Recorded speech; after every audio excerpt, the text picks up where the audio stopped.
Olá, muito boa noite. Bem-vindos a mais uma edição do Noite Informativa. Moçambique é, desde hoje, um país livre de minas. Mais de 3.000 áreas consideradas perigosas estão desminadas. Moçambique torna-se, assim, o primeiro país mais minado do mundo a atingir as metas das Nações Unidas. A declaração de Moçambique como território livre de minas resulta da desminagem de 3.330 áreas numa extensão de mais de 55 milhões de metros quadrados. O espaço estava interdito desde a assinatura do Acordo Geral de Paz em 1992. Coube ao Ministro dos Negócios Estrangeiros e Cooperação, Oldemiro Baloi, anunciar a informação perante sapadores e parceiros de cooperação que nos últimos anos apoiaram o Plano Nacional de Ação contra Minas. A implementação do Plano Nacional de Ação contra Minas 2008-2014 resultou na libertação de 3.330 áreas, correspondentes a uma extensão que totaliza pouco mais de 55 milhões de metros quadrados de terra, que se encontrava bloqueada devido à confirmação ou à suspeita de risco. Que a implementação do programa foi um sucesso, pois alcançamos a meta que tínhamos traçado, que consistia em libertar todas as áreas minadas conhecidas no país, de modo a assegurar-se a livre circulação de pessoas e bens no território nacional. Entre as zonas livres de Minas destacam-se as áreas ao redor das barragens de Chicamba, em Manica, hidroelétrica de Caorabassa, em Tete, as linhas de transporte de energia elétrica, bem como ao longo da fronteira com o Zimbábue. Para os parceiros de cooperação, o país superou as expectativas. Recordamos que há somente 20 anos, muitos estimavam que para desminar Moçambique seriam necessários 50 ou 100 anos. Nesta altura, o problema das minas terrestres em Moçambique era comparável a outros países fortemente afetados pelas minas, como Afeganistão, o Iraque, o Camboja, o Vietnã, a Croácia e a Bósnia. Moçambique torna-se assim no primeiro de um grupo de 7 países a cumprir a Convenção de Ottawa sobre o banimento das minas antipessoais. Entretanto, o Instituto Nacional de Desminagem explica que ainda podem ser encontradas minas em zonas recônditas. A STV visitou um cidadão que foi vítima de uma mina antipessoal. O cidadão conta que a sua vida foi completamente transformada desde a explosão do engenho. Notícia segundo a qual o país já está livre de minas, se tem um significado superficial para quem não viveu de perto, vai ter um outro significado para quem teve a experiência de pisar uma mina. É o caso do Sr. Dinga, que em 1983 pisou uma mina antipessoal que acabou lhe amputando uma das pernas. Sr. Dinga perdeu a perna direita na região do rio Save quando participava de treinos militares no período da Guerra Civil. O acidente viria a mudar por completo a sua vida. Todo o rio, a areia em combate, já tinha de mina para conseguir defender aquele ponte. Quando eu pisei, nem senti que pisei mina. Depois de levantar o pé e vi que pisei mina, explodiu. E ali eu logo caiu. E como é que foi a sua vida a partir daquele momento que... A partir daquele momento, quando eu cheguei no hospital militar, aí na cidade, eu chorei. Na saída do pé de Nhambane, ia para Maputo. Quando cheguei em Maputo, quando eu senti num banco para ser tratamento ali em Maputo, eu comecei a chorar. A minha vida, como vou andar com a minha vida quando já não tem perna, como vou andar a vida? Eu chorei ali, fiquei, isto aqui já entrou, não há outro meio. Quer que para eu mudar da vida, já para ver que a homem tem que viver de professor. Não obstante a boa nova anunciada pelo governo, o cidadão apela que a desminagem prossiga. É bom o governo andar nos bairros, nas localidades, lá no mato, fazer reunião com o povo, para o bem, pedir o povo. O povo tem medo de dizer que ali tem mina ali. O povo tem medo de dizer. Fala bem com a população que sabe que se não há passagem aquele sítio onde tu passa, esse sítio tem mina. Quando dizer que tem mina naquele sítio, já vai desminar. Assim vai acabar com as minas. Este é o depoimento de alguém que viveu na pele o mal causado por minas e na situação do Sr. Dinga estão milhares espalhados por todo o país. Afinal, era um dos 5 países mais minados de todo o mundo. As imagens são de Gaspar Chirinda, Cleófas Viagem, para a STV. Agentes da PRM estão a ser treinados para manejar e destruir minas caso sejam encontradas nas comunidades. São mais de 200 agentes em todo o país que têm a responsabilidade de evitar que as minas mutilem ou matem pessoas no país. Estes são os tipos de minas usados durante a Guerra Civil em Moçambique. São minas de todos os tipos, desde antipessoal de sopro com capacidade para mutilar uma perna, até as chamadas anti-tanque com capacidade para destruir um tanque de guerra.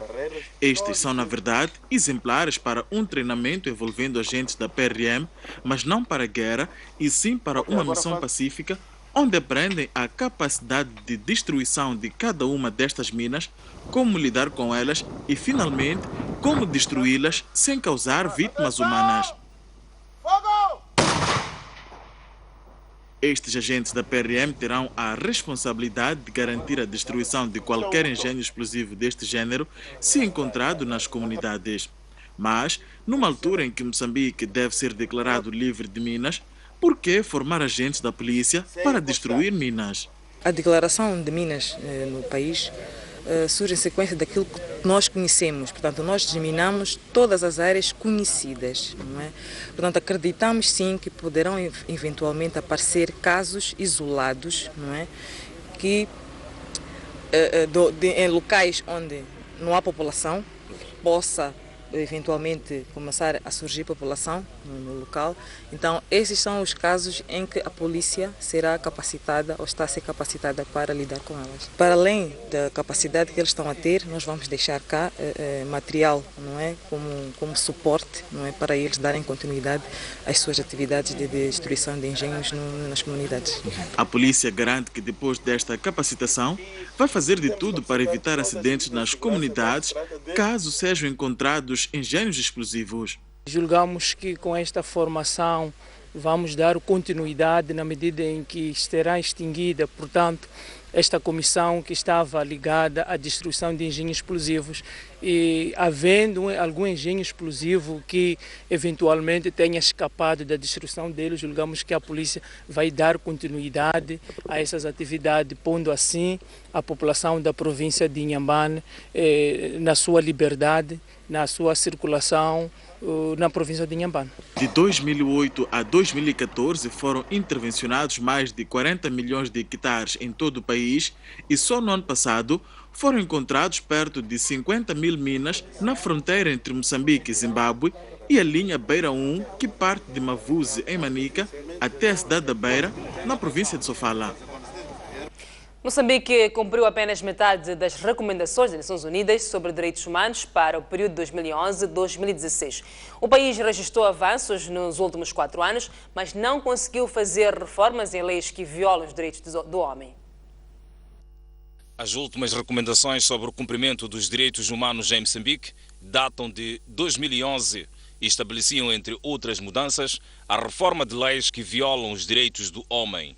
5 anos depois, segundo dados avançados esta quinta-feira na segunda Conferência sobre Direitos Humanos, o país cumpriu apenas metade delas, devido ao fato de não ter conseguido fazer reformas de fundo a nível das leis.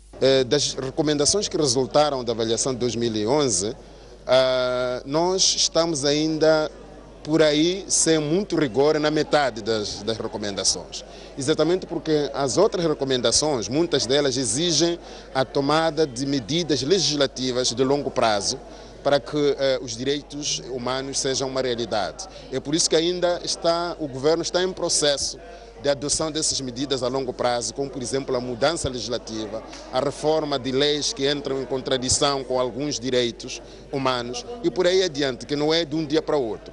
Continua a ser um desafio, Moçambique ainda tem muito por fazer e devemos trabalhar todos em conjunto. É por isso que estamos aqui e vamos discutir estes mesmos direitos humanos.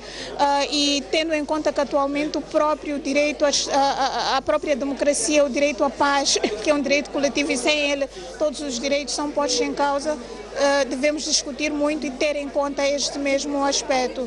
A representante do Fundo das Nações Unidas para a População admite que o país registrou melhorias e explica que os próximos desafios serão definidos pela ONU em janeiro do próximo ano. Seguimos implementando, apoiar estas recomendações e acho que todos os países de Estados membros das Nações Unidas encontram sempre alguns desafios a cumprir. É uma forma de implementar e progressar também em adquirir e cumprir com os direitos humanos, a Carta dos Direitos Humanos, firmada por todos os Estados-membros das Nações Unidas. Os números apresentados na ocasião indicam que 17% das recomendações sobre proteção dos direitos humanos foram cumpridas de forma parcial e 22 ainda não estão iniciadas. O presidente da República, Filipe Nyusi, não gostou do que viu esta quinta-feira durante a visita que efetuou ao Parque dos Continuadores. Nyusi instou os gestores a mudarem a atual face do recinto. Filipe Nyusi saiu do seu gabinete de trabalho e foi visitar de surpresa as instalações do Parque dos Continuadores e perceber as condições que são oferecidas aos atletas. O resultado não poderia ter sido pior para o chefe de Estado. Nyusi ficou completamente desapontado com o que viu e não escondeu. Pista degradada, infraestruturas destruídas e subaproveitadas, gestão duvidosa, foram algumas das situações encontradas. Portanto, o Fundo de Promoção Desportiva é que gera isso? Geria sempre e até o momento que assinamos esse memorando de entendimento para a gestão privada, passar a gestão privada que não paga. Que não ele cobra, mas não paga ao Estado. Então, gestão privada para quê? Qual é a diferença entre essa pessoa privada e fazer você se não cobra na mesma e não repara?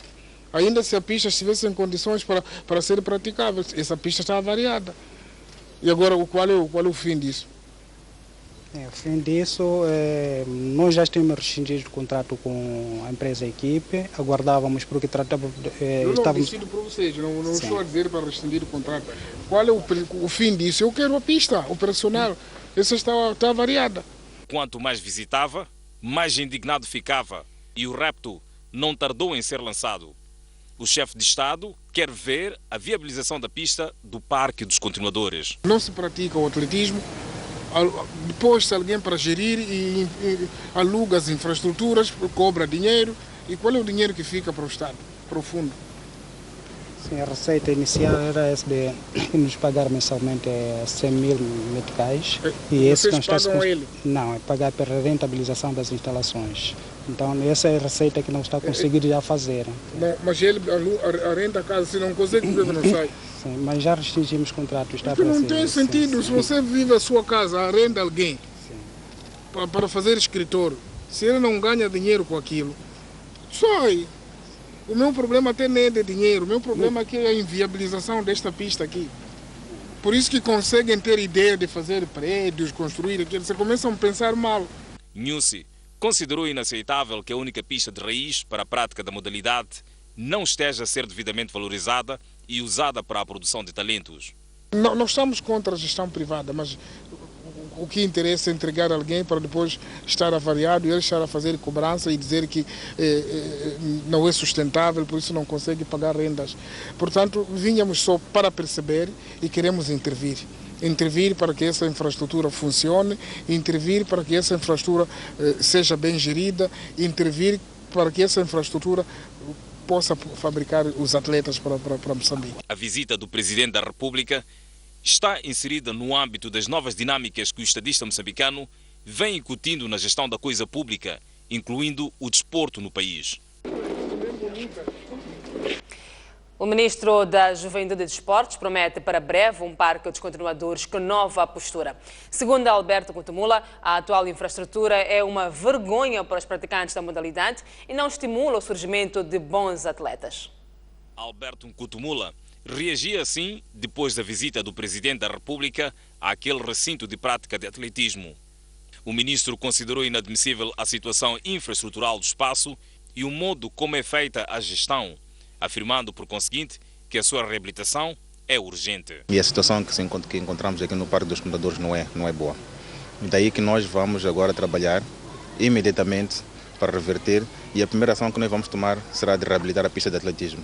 Depois vamos ver a questão das bancadas e como há outros espaços adjacentes a esta infraestrutura de desporto. Vamos também investir para que sejam rentabilizadas, por forma também a apoiar financeiramente a gestão desta infraestrutura.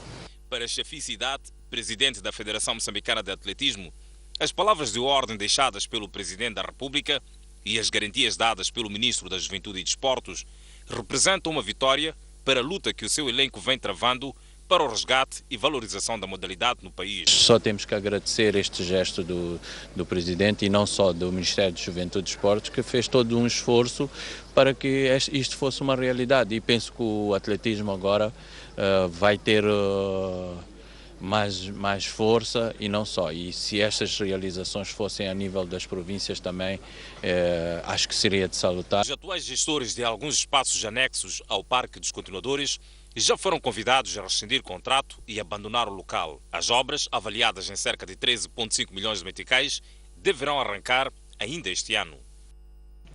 Moçambique quer que um dos compromissos dos países que mais contribuem para a poluição ambiental na Conferência sobre Clima de Paris.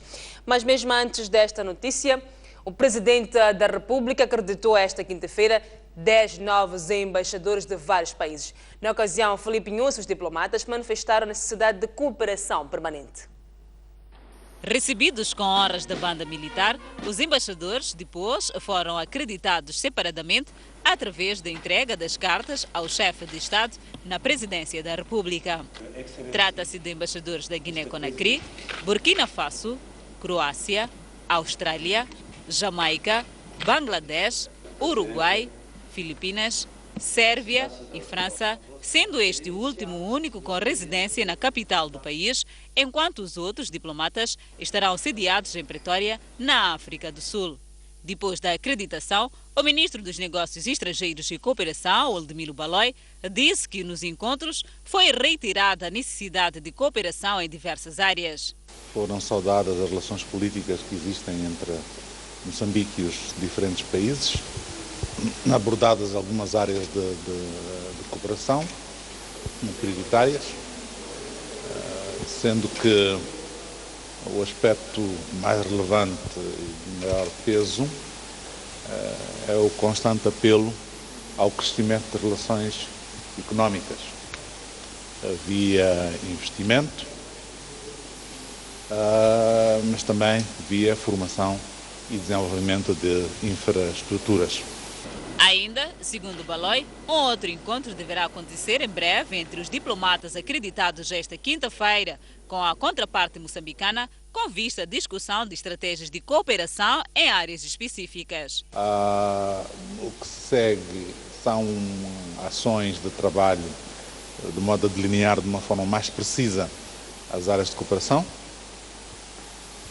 Uns encontros terão lugar aqui, portanto, todos os encontros terão lugar aqui em Moçambique, portanto, aqui em Maputo, com as diferentes áreas geopolíticas do Ministério dos Negócios Estrangeiros e Cooperação, e outros de alto nível poderão ter lugar à margem da Assembleia Geral das Nações Unidas.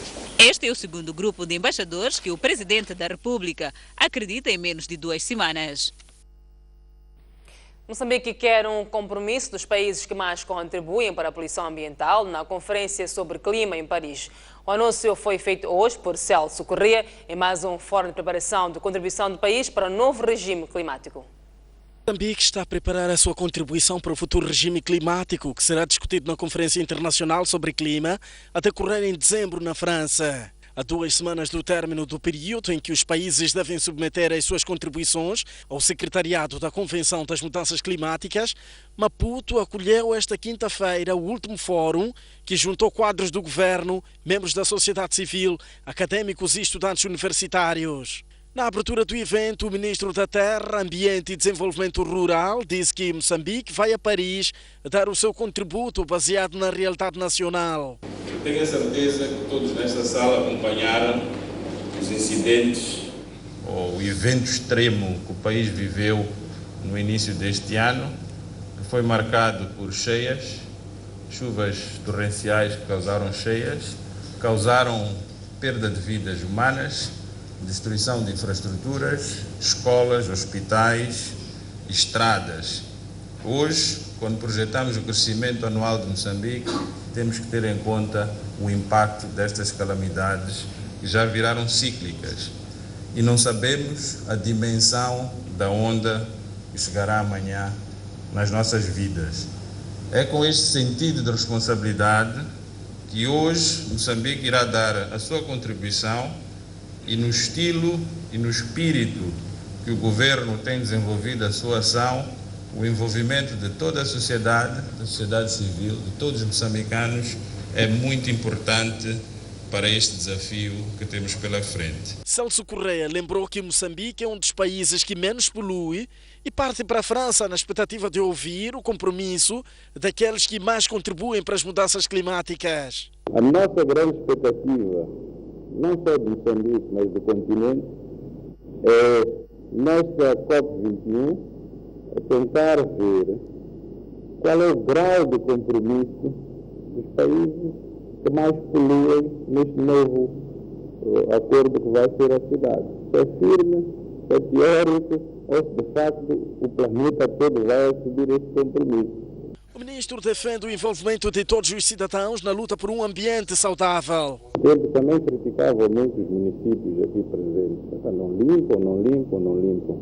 Depois fui conhecendo algumas pessoas do ambiente no Ministério, e isto é com toda a franqueza, que foram me dizendo: Excelência, já viu que o lixo não está na lata de lixo, está na rua, está no chão.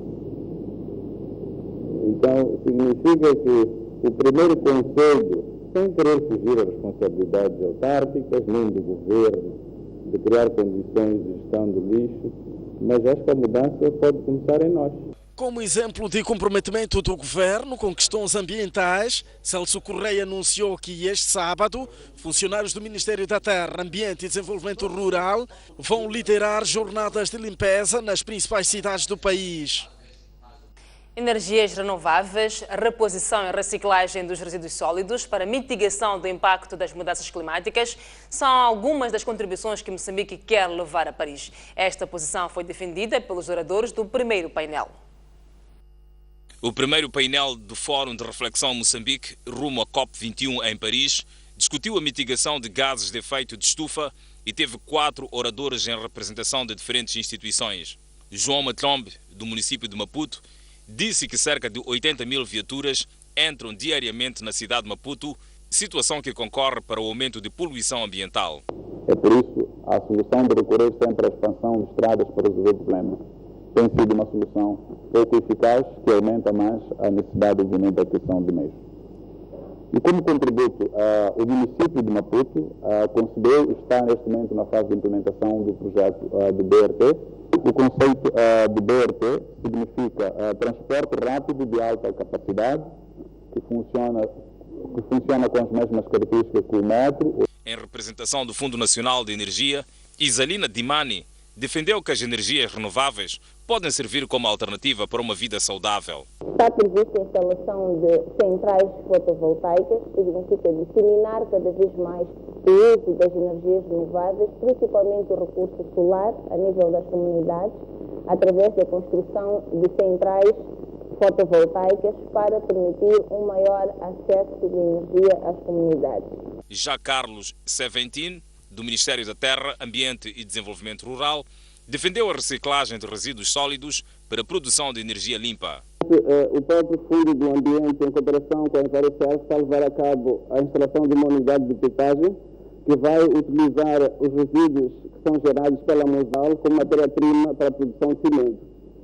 De referir que esta matéria-prima neste momento até é exportada para a África do Sul sem nenhum processamento. Enquanto isso, João Viseu falou do papel do setor privado na redução da problemática ambiental. Um dos grandes desafios do setor privado na área de emissões ou desenvolvimento de baixo carbono é realmente equacionar o que é que a diminuição do CO2 vai se traduzir em dólares de lucro no fim do mês. O conceito ainda está difícil de ser disseminado. É um conceito que o setor privado ainda vê como que não é o problema nosso, é um problema de todos, mas não é só nosso, nós temos o nosso objetivo.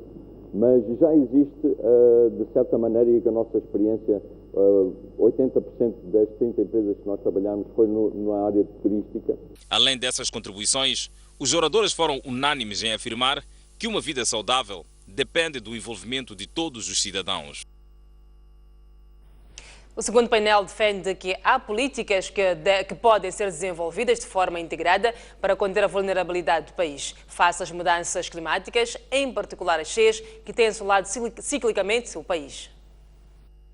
O académico António Keface falou da vulnerabilidade do país e seus impactos, enquanto Xavier Chavana, do Ministério da Economia e Finanças, defendeu a integração das mudanças climáticas nas políticas de desenvolvimento. Temos que nos adaptar porque sabemos já que o globo terrestre já atingiu um certo nível de aquecimento. E mesmo se nós pormos em marcha as ações de mitigação, as ações de redução das emissões, mesmo com a aposta de reduzir em cerca de 80% até 2050, dificilmente podemos evitar que a temperatura média da superfície da Terra atinja quase o ponto crítico, que é quase os 2 graus Celsius.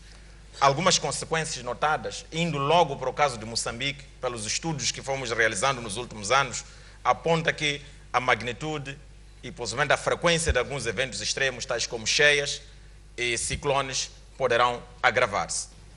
Olhar para o desenvolvimento e olhar para as mudanças climáticas e trazer os dois assuntos juntos, e como tinha dito o professor Keface, procura de alguma forma olhar em termos de projeção, olhar para o futuro e dizer o que é que o país pode ser em termos de desenvolvimento.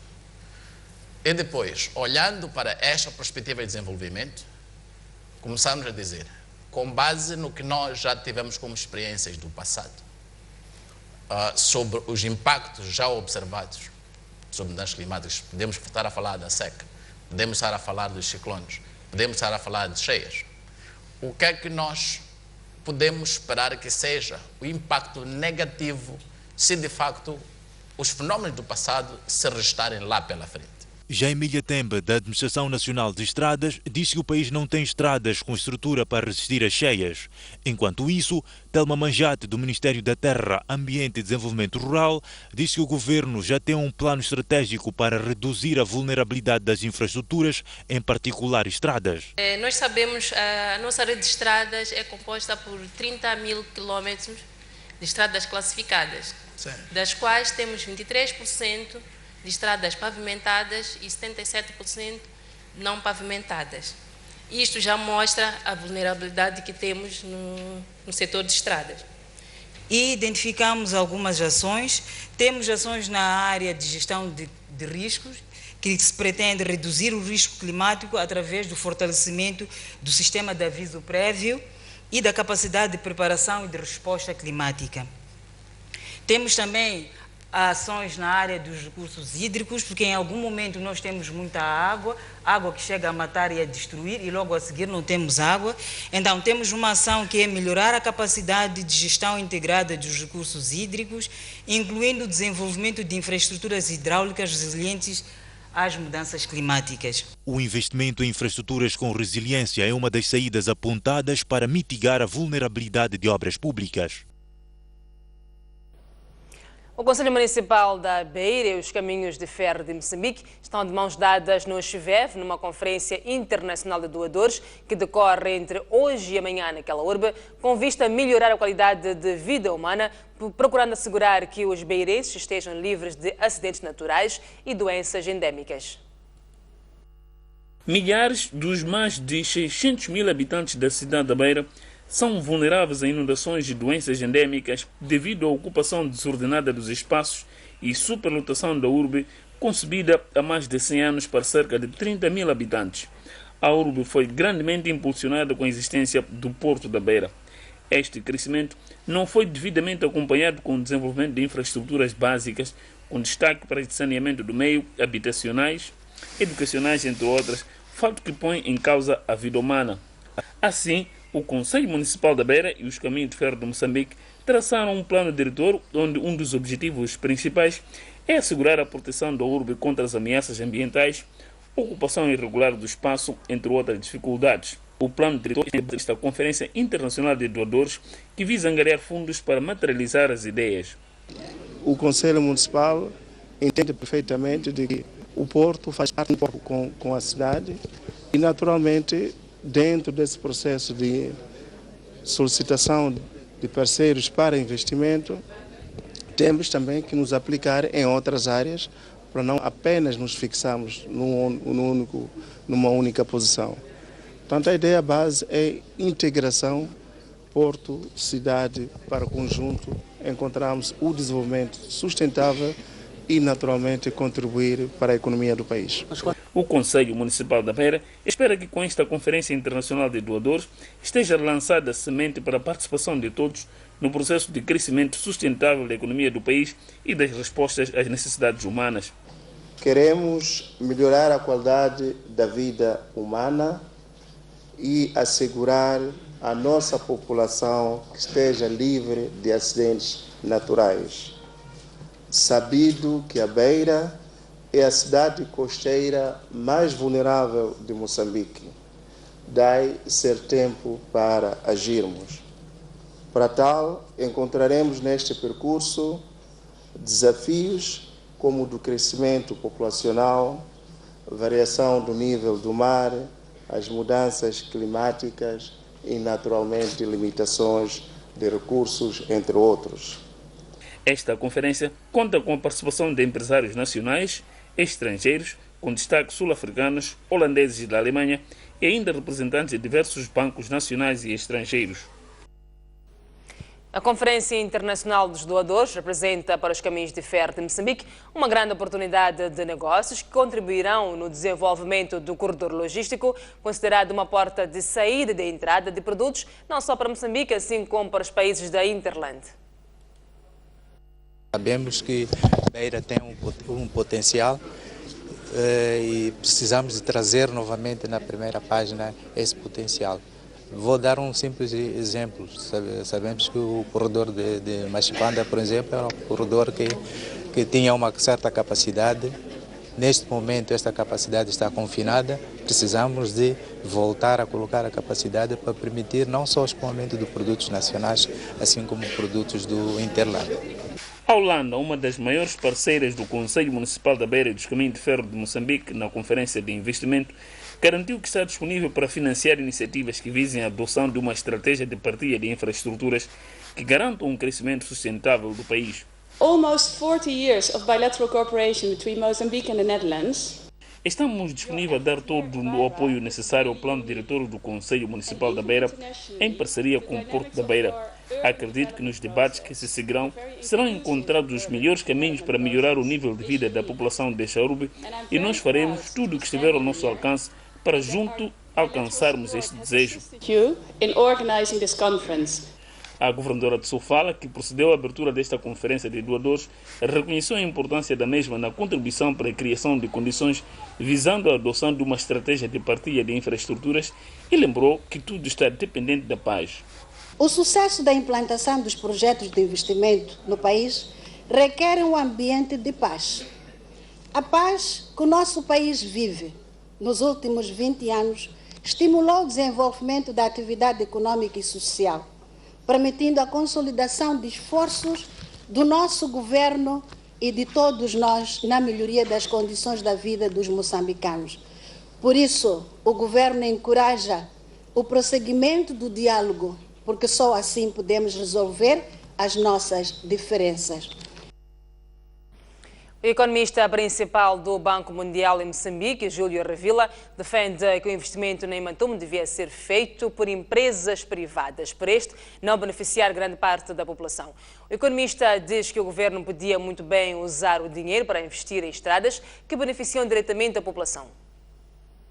Nesta sala composta por estudantes e docentes da Faculdade de Economia da Universidade Eduardo Mondlane, o economista do Banco Mundial falou dos desafios do crescimento inclusivo no país, nesta que foi mais uma edição bienal de jornadas científicas da faculdade. Um dos pontos críticos destacados por Júlio Revila nesta matéria é a necessidade de melhorar a aplicação dos fundos públicos. Como exemplo, o economista do Banco Mundial aponta os projetos da Imatum e da Maputo Catembe, que, no seu entender, vão beneficiar a pouca gente. O que acontece é que os governos sentem muito animados para um determinado projeto, decidem investir, o projeto não tem a rentabilidade apropriada e depois enfrenta um problema de dívida e enfrenta um problema que não tem recursos para outros setores econômicos. Então, o economista principal do Banco Mundial em Moçambique, que falava esta quinta-feira no campus da UEM, disse que a Imatum é resultado de uma decisão política e que, apesar de serem fundos públicos, ignora a criação de postos de trabalho. Não fizeram uma estimativa de quanto emprego vai gerar. O caso é que Moçambique já tem que pagar a dívida dessa atividade, mas a geração de emprego ha sido mínima, não existente praticamente. Para o economista, investir em projetos da Imatum e Maputo-Catembe significa reduzir a capacidade do governo de apostar em áreas que necessitam de intervenção urgente. Durante as jornadas científicas da Faculdade da Economia da UEM, foram debatidos vários temas, entre eles desemprego juvenil, agricultura, inclusão financeira e desnutrição. O economista do Fundo Monetário Internacional, Félix Simeone, diz que Moçambique não precisa de novas políticas para a inclusão financeira. Para este economista, a prioridade deve ser a implementação das políticas já existentes no país. Félix Simeone defendeu este posicionamento durante a palestra que proferiu na última quarta-feira na Faculdade de Economia da Universidade Eduardo Mondlane.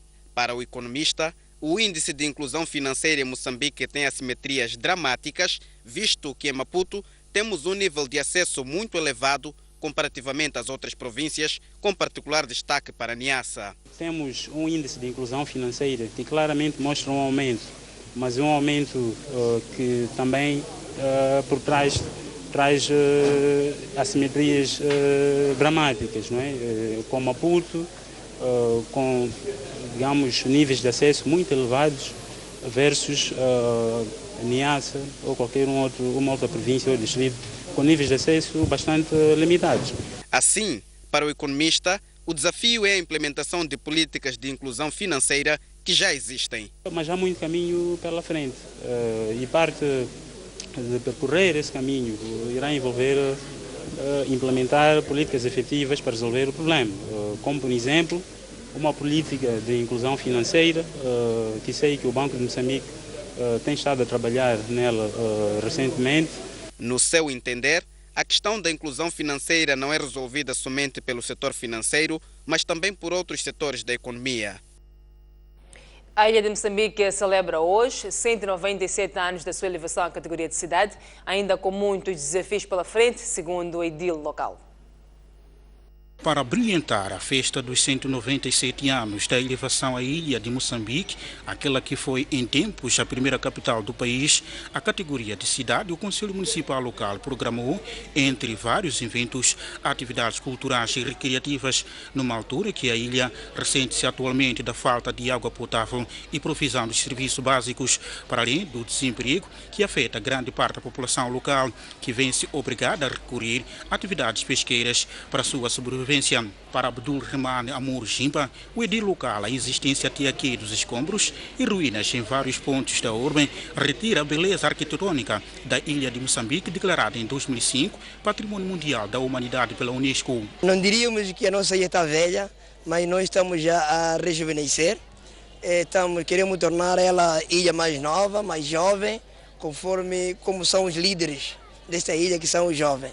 E a própria ilha, nós esperamos que também seja jovem, apesar dos 197 anos que completa hoje. Uma de destaque neste momento que nós temos a louvar são o início das obras do hospital, de reabilitação do hospital, que é o primeiro hospital de Moçambique, que já iniciaram as obras no mês de setembro, e para além de outras que é de pavimentação das ruas, e a limpeza própria em si, e a manutenção dos próprios edifícios. Este governante referiu na ocasião que um dos maiores ganhos que a ilha de Moçambique registrou nos últimos 197 anos é a redução dos casos do fecalismo a céu aberto praticado ao longo da costa, para além do aumento dos níveis de abastecimento de água quer na região insular, assim como na ilha, apesar de estar ainda longe de satisfazer a demanda. E o desafio ainda continua. Neste momento já estamos a um processo de aumentar-se mais 2 furos na parte de Antete, aí poderemos subir para 80% da população, cobertura. Estamos ainda a sensibilizar a população, não é uma coisa de hoje para amanhã que se muda o comportamento, mas os munícipes já estão a perceber a desvantagem de ficar a céu aberto e estão a acatar as orientações do município e do governo para o combate definitivo desse processo. Localizada a sensivelmente 180 km da cidade de Nampula, a ilha de Moçambique, que ostenta igualmente a categoria de distrito, conta atualmente com perto de 60 mil habitantes e deste número, cerca de 45 reside na região insular, ou seja, no posto administrativo do Lumbu. Individualidades presentes na festa da Ilha de Moçambique destacam os níveis de crescimento que a ilha vem registrando nos últimos anos, mas desafiam a idilidade local a criar alternativas para fazer face ao índice de desemprego. Eu acho que a ilha está a avançar. Uma das questões é fecharmos as ruínas que ainda existem, entregando as pessoas ou exigindo que as pessoas recuperem as ruínas que têm. Depois, de facto, resolver os problemas que ainda existem de saneamento, de limpeza, mas está bastante melhor.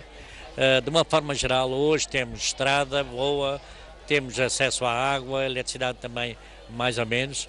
Então, muitas das coisas são conquistas recentes e que tornam a ilha mais agradável. Continuem a conservar este património para, de facto, levarmos avante aquilo que são os grandes desafios, potenciar este município de modo a criar uma rentabilidade, fazer com que o fecalismo do céu aberto, que é um grande fenômeno que fazia com que o município não avançasse, termine. Sabemos que já há grandes avanços nesta área, mas a mensagem principal para os municípios, neste caso, é que continuem a conservar o município e continuam a levar avante aquilo que são os grandes desafios, as atividades planificadas pelo próprio município. O que eu acho que deve ser melhorado é a entrada dos turistas, para que a ilha possa usufruir rendimento com a entrada dos estrangeiros. Vejamos nos outros países. Há países que não têm nenhuma atividade econômica, mas estão a sobreviver do turismo. Então é preciso que se incentive aqui o turismo e se cobre taxas pelo turismo na ilha de Moçambique. As ruas estão pavimentadas, a iluminação pública quase em todo lugar. Isto é mesmo de acreditar que há um trabalho. Vendedores em Nampula discordam da decisão da idilidade de abandonar as ruas onde exercem atividade comercial para ocuparem bancas nos mercados espalhados pela cidade. Estes insurgiram-se na manhã desta quinta-feira e exigiram explicações ao edil Mahmoud Amurane. Os vendedores discordam da decisão da idilidade de sair das ruas para ocupar bancas espalhadas nos diferentes mercados, com destaque para o famoso Shopping do Povo, ainda em construção. Aqueles sustentam que os referidos locais não dispõem de condições para o exercício da atividade e que a sua permanência nas ruas faz parte de uma promessa eleitoral feita pelo próprio edil. Os vendedores, que se dizem agora traídos, amotinaram-se na manhã desta quinta-feira de frente ao edifício do Conselho Municipal, onde exigiram explicações a Mahmoud Amurane. Quando votamos, o Amurane prometeu 5 anos nós a vendermos na rua. Então, hoje começa a dizer que vamos na feira. A feira não tem nenhuma condição, nem uma sombra, nem nada. Nós gostamos de ver arma, não sei o que é para enxotar armas, levar nossas coisas. Nós ficamos admirados. E nós, quando estamos a fazer eleições, aquelas municipais, o senhor presidente do Conselho Municipal disse que vote em mim, ao de continuar a vender na rua normalmente até os próximos 5 anos. Realmente nós também sentimos-nos traídos. Quando votamos na Amurane, entra no poder, não quer assumir nada.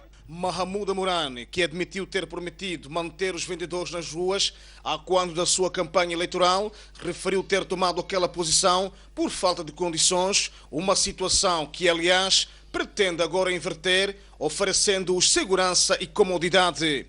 A promessa eleitoral tinha a ver com a criação das condições e a liberdade do exercício dessa atividade. E, naturalmente, naquele momento, quando não tínhamos os alpendres, não tínhamos os mercados, eles estavam na rua. E eu disse que vocês poderiam exercer a atividade com liberdade. Agora estamos a criar essas condições para que possam, não só com liberdade, mas sim em condições mais seguras e mais higiênicas. E é preciso que toda a sociedade possa naturalmente sensibilizar-se para esta medida. Os ânimos que pareciam exaltar vieram a se acalmar e a situação voltou à normalidade. Refere-se que ontem os vendedores ergueram barricadas, interrompendo o trânsito por algumas horas ao longo da Avenida Eduardo Mondlane. Agricultores de Cabo Delgado dizem que estão cansados de trabalhar com enxadas e pedem tratores para aumentar a produção. O fato foi levantado no encontro com o Ministro da Agricultura e Segurança Alimentar, onde os mesmos apresentaram várias outras reclamações, como a demora na atribuição de doates. No decurso do Conselho Coordenador de Agricultura e Segurança Alimentar, que decorre em Cabo Delgado, o ministro do Pelouro aproveitou reunir-se com os agricultores da província para auscultar as preocupações e sugestões dos que dia a dia trabalham com a terra para produzir comida. O governo central, que nos facilita para haver tratores nos distritos, para quem tem 1 centavo para conseguir ir fazer aluguer o trator para poder ir trabalhar melhor, descansaram aquilo de partir coluna, todo momento encarnar, todo momento encarnar. Já ultrapassamos, já estamos com 40 e tal anos de independência. Já crescemos em Moçambique. Agora vamos lá diminuir outras coisas para ficar como nós, como ricos. Temos problema da nossa barragem no distrito, no regadio de Chipembe. Então, o nosso problema é de ver se pode recompor muito mais o rombo e o próprio canal e a comporta. Tem problemas em questões da Machamba. Eu pedi o doate da Machamba em janeiro deste ano, que até agora não tenho resposta se será possível ou não. Os nossos produtos não compram conforme como deve ser. E quando perguntamos, estão a dizer, são vocês que podem pôr preço. Mas como é que nós vamos pôr preço? Eu, por exemplo, só tenho 3 sacos de milho. Eu posso pôr preço ao Juli? Por que o senhor ministro não nos ajuda a essa questão? Porque se, por exemplo, colocar o preço, o ministério, nós não vamos reclamar. José Pacheco não respondeu diretamente às preocupações levantadas, mas anotou e garantiu que as mesmas constarão da planificação do Ministério. Proporcionamos este espaço de diálogo convosco, exatamente para saber como é que estão a trabalhar, quais são os desafios que têm, para, no nosso processo de planificação, usarmos esta vossa experiência como referência no processo de planificação. No lugar de planificarmos na generalidade, fazemos sim a planificação estratégica que, de uma forma geral, é também geral, mas estas vossas contribuições permitem uma planificação operacional com base em objetivos concretos. Neste encontro estiveram presentes produtores de todos os distritos de Cabo Delgado e respectivos diretores de serviços de agricultura e segurança alimentar. Vamos a um breve intervalo, voltamos a seguir com mais informação.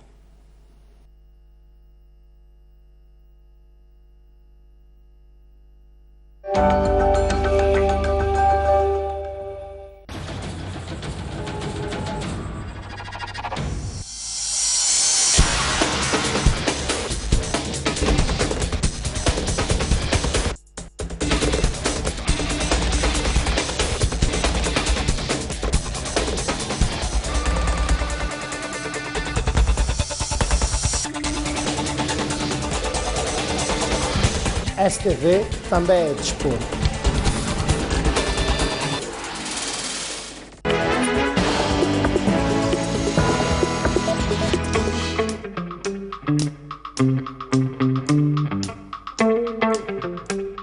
Nasci antes, não é? A minha mãe tem 18 anos e na altura eles eram muito jovens, tanto mais nos primeiros anos eu fui criado pelos meus avós. Conta-nos como é que a partir do seu avô o contagia para também tornar-se um grande publicitário em Moçambique. O meu avô já tinha muita demanda em casa dele. Eu disse, não aguento isto, preciso de alguém para me ajudar.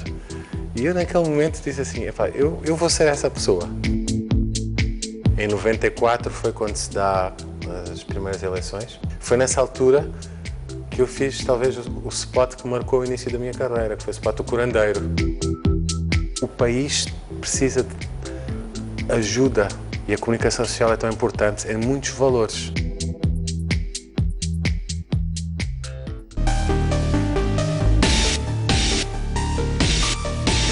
Senhor Abel, falamos a partir de Nampula, boa noite. Propostas concretas. Ninguém quer realmente a guerra. Onde a política sempre há conflito. É preciso debater para o bem do próprio país. Como resolver isto? Porque é um problema que nós todos estamos a passar. Mantermos a paz neste país.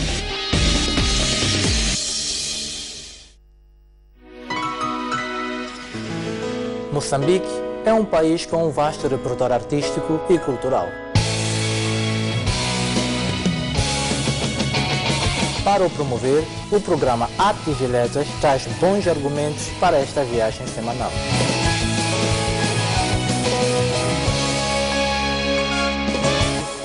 Conversando com os nossos autores, o Artes vai mantê-lo informado sobre os eventos artísticos, dando-lhe a imagem do que o país oferece ao longo da semana. Sempre gostei de escrever poesia. O impacto do livro na minha vida é muito grande. Trazer essas danças. A literatura não é sobre a verdade. Todos os sábados e à tarde, contamos com a sua companhia.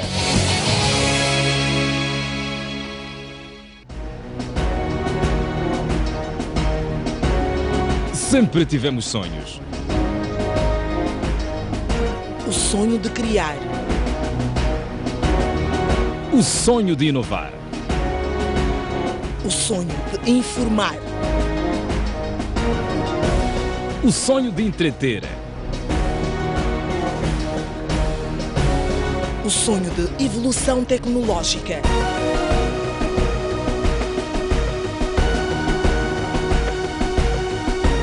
Hoje crescemos e estabelecemos objetivos. Antes. Depois. Modernidade. Cor.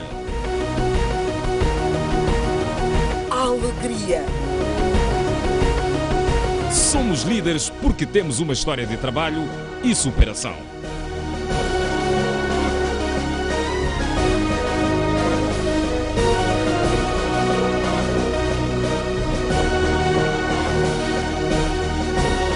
STV, onde a gente se vê.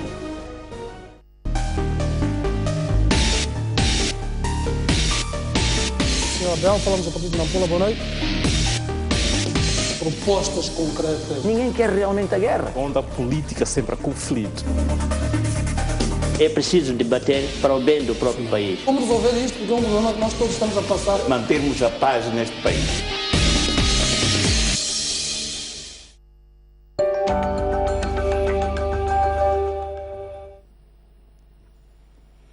Estamos de volta ao Noite Informativa.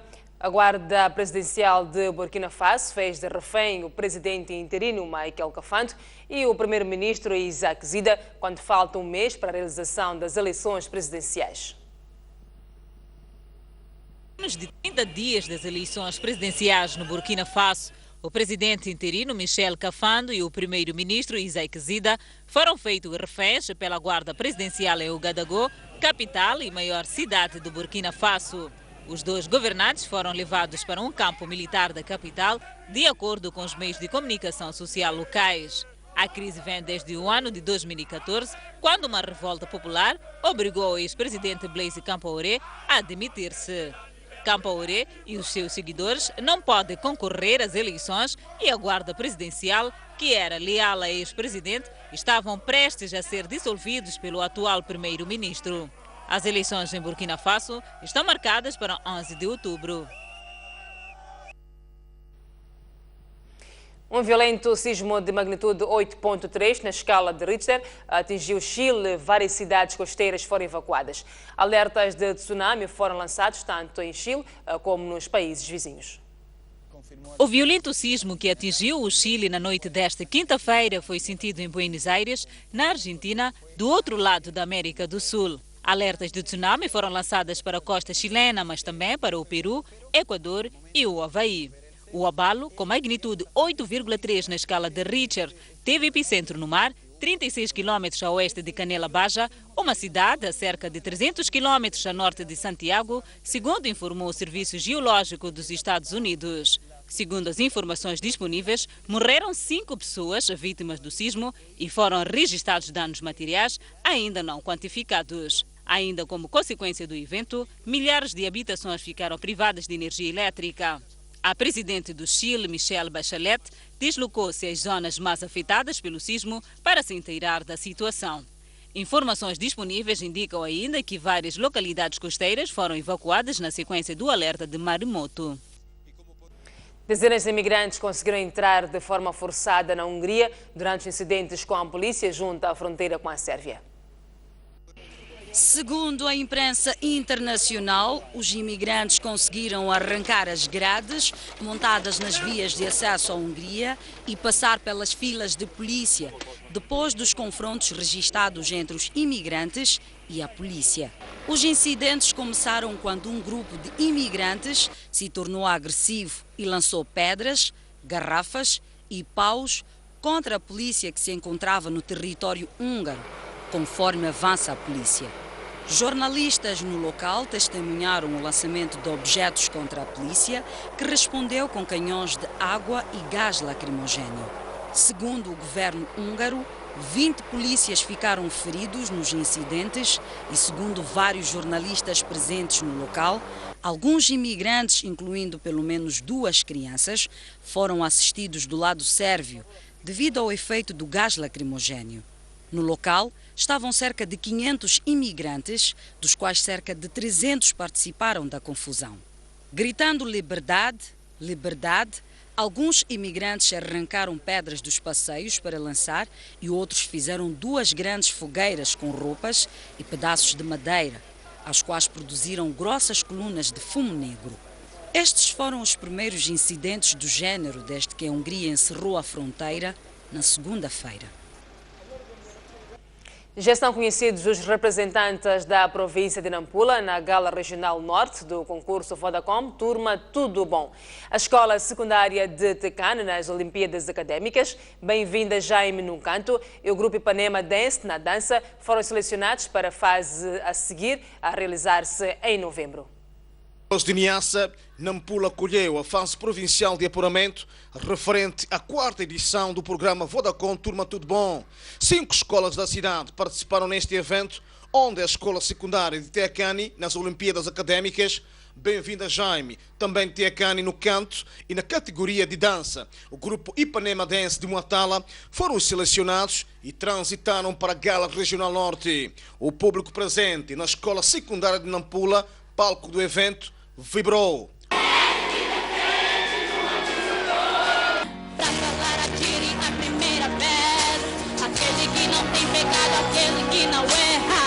Nosso trabalho não para por aqui. Mais força pela frente. E dizer que o grupo Ipanema Dance promete ter mais ensaios para representar a região norte. A estudante bem-vinda da escola secundária de Tecane também passou para outra fase nesta categoria de canto. Como é que foi participar? Foi muito bom, mas também tinha muita gente que sabe competir. Eu não acreditava que eu ia ganhar, mas eu tinha fé. Os vencedores estão conscientes da disputa que vão enfrentar na Gala Regional e avançam que os próximos dias serão de muito exercício.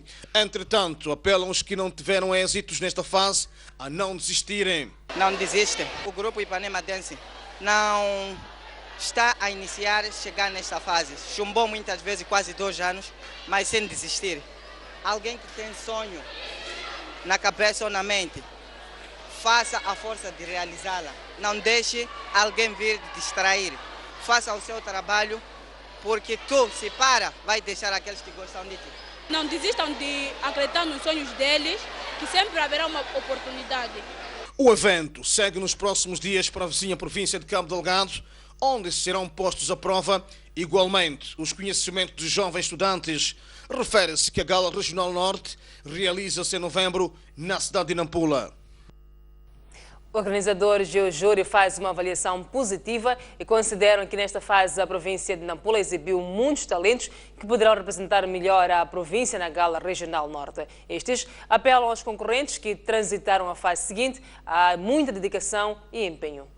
A avaliação é bastante positiva, na medida em que estamos a ver que temos talentos para aquilo que são Olimpíadas, canto e dança, à altura daquilo que são as nossas expectativas. Tivemos este evento no ano passado, voltamos a ter este ano. A nossa grande expectativa é que este ano constitua ou representa aquilo que é o ponto mais alto destas 4 temporadas naquilo que é a Turma Tudo Bom. É verdade que alguns estavam meio nervosos, mas é típico de uma final do casting e é que todos aqueles que foram selecionados hoje vão representar com dignamente a província de Nampula. E como que foi indicar este grupo Ipanema-dense? Por várias razões. Eles têm muita alegria quando dançam, eles são pessoas que gostam de dançar, eles dançam para eles e para os outros e durante a coreografia deles pude perceber que eles misturaram vários estilos musicais, o que de certa forma contribuiu para que tivessem mais pontos. Não que os outros não sejam melhores, são, mas a componente de dança tem muitos outros fatores, é a alegria, é a expressão, é a coordenação entre o grupo, então acredito que eles ganharam exatamente por causa desses fatores todos.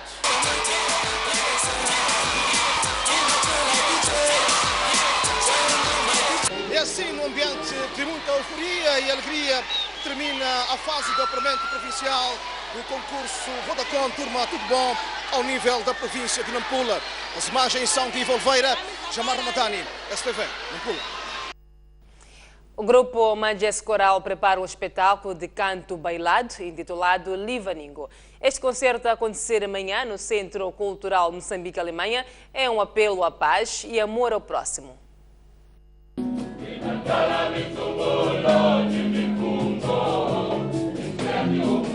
Cerca de 30 artistas, dentre cantores, instrumentistas e dançarinos, juntam-se 10 de maio, todas as noites na Escola de Comunicação e Artes. O propósito desses encontros é um e único: preparar o concerto da próxima sexta-feira. Denominado Livaningo, o espetáculo visa apelar à paz e o amor ao próximo. Livaningo é ao pôr do sol, né? É o amor, não é? Então esse concerto intitulamos Livaningo, demonstrar o amor, a paz que temos, certo? É um concerto que compreende 2 partes. Na primeira, o grupo irá interpretar temas de compositores e músicos nacionais. E a segunda são temas do próprio grupo, abordando temas sobre humanismo. Majes Coral não estará sozinha nesta causa. Chico Antônio, Roberto Chizonzo e Stewart Sukuma são os músicos convidados a esta festa. Eu vou trazer a canção que toda a gente gosta, que eu aconselho as pessoas a retornar, portanto, para os distritos, para o campo, para que possamos, portanto, desenvolver a agricultura, para que a gente não passe fome, para que haja comida em abundância. Portanto, que é a canção Antícia Maria, que fiz com esse intuito de 1984, quando as pessoas começaram a deixar o campo. Vou cantar uma música que faz parte do meu repertório novo, do disco 7 Pecados Capitais. Na verdade, a música são os 7 Pecados Capitais, que eu canto em Shuab, que é a minha língua materna. E com um arranjo novo, fizemos um arranjo que vai de encontro ao fantástico grupo que se apresenta. A dança é o condimento que não vai faltar. Por isso, as coreografias ensinadas por Maria José Macamo vão acompanhar os temas a serem interpretados. O que eu fiz foi incorporar alguns elementos alguns movimentos de dança no coral, no canto, isto é, ensinar o que dizem, meter algum movimento, porque eles não são bailarinos. Também tomando em consideração que é difícil cantar e dançar, e ademais eles não são bailarinos. Então foi mesmo trabalhar movimento dentro das canções do Majes Coral.